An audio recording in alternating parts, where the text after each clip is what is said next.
Bonjour messieurs, Bonjour, vous devez bien vous présenter à nos différents followers.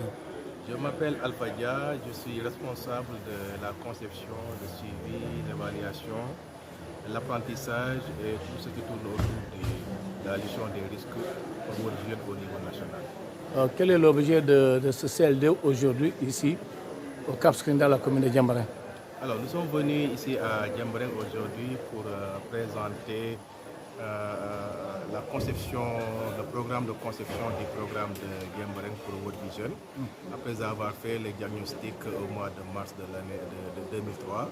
Nous avons constaté qu'il y avait des besoins en termes de santé, d'éducation, de protection de l'enfant, d'environnement, de développement économique dans ces secteurs-là où l'État intervient et que nous sommes venus dans ce cadre-là voir comment nous pouvons collaborer avec les collectivités territoriales, la collectivité territoriale de Diembéring dans ces zones, les acteurs au niveau local, les services techniques, à concevoir un programme ensemble pour dérouler des interventions d'ici 5 ans.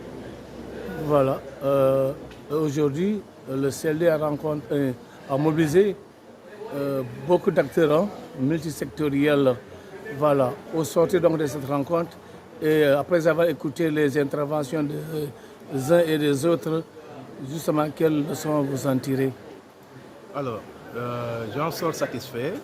Donc, nous en sortons en tant qu'agent de World Vision satisfait, pour la simple raison que Diembéring est une nouvelle zone pour nous et que cette zone-là fait partie des zones vulnérables pour l'intervention de World Vision.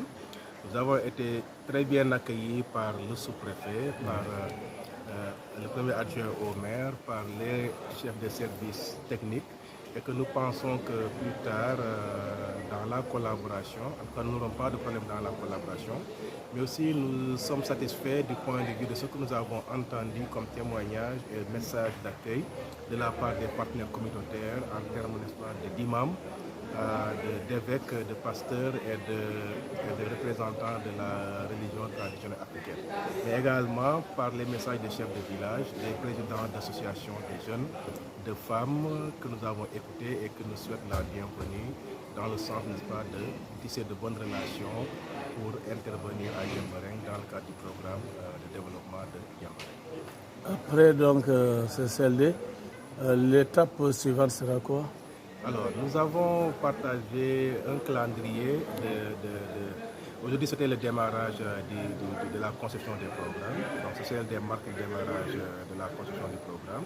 Donc, à partir de demain, nous sommes avec les enquêteurs et le comité restreint pour la formation sur les outils de collecte. Et à partir de vendredi, nous allons faire le terrain pour collecter des informations dans les 4 villages que nous avons partagés avec vous. Au niveau des cibles comme les jeunes filles, les jeunes garçons, les femmes adultes et les hommes adultes, pour voir dans chaque secteur comment se posent les problématiques de la vulnérabilité dans ces villages-là et pour enfin revenir au niveau de la commune, synthétiser tout cela et voir ce que ça donne comme information globale.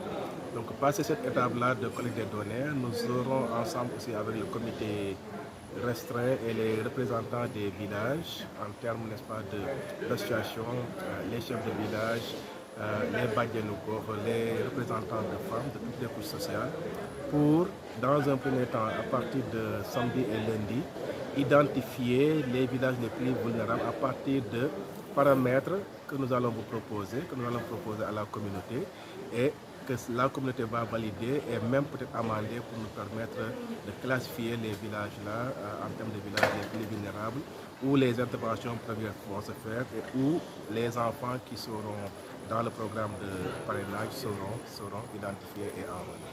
Donc vous rassurez qu'il n'y a pas de problème au niveau donc, des cibles bénéficiaires? Non, il n'y a pas de problème. Il n'y aura pas trop de perturbations comme malheureusement dénoncé par rapport à d'autres programmes. Je ne crois pas. Les bénéficiaires, c'est vraiment des vrais bénéficiaires. Oui, ici nous avons le sentiment que le terrain est déjà prêt, il est propice.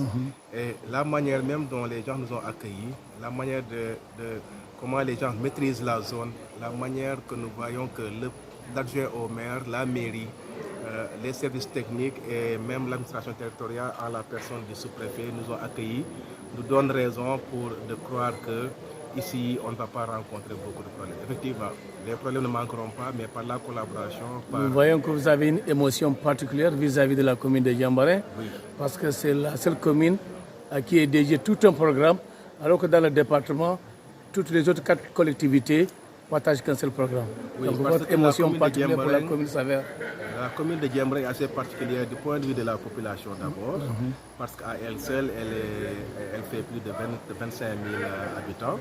Donc dans les paramètres d'ouverture d'un programme, il faut au minimum qu'on ait entre 22 000 et 30 000 habitants dans un programme. Donc,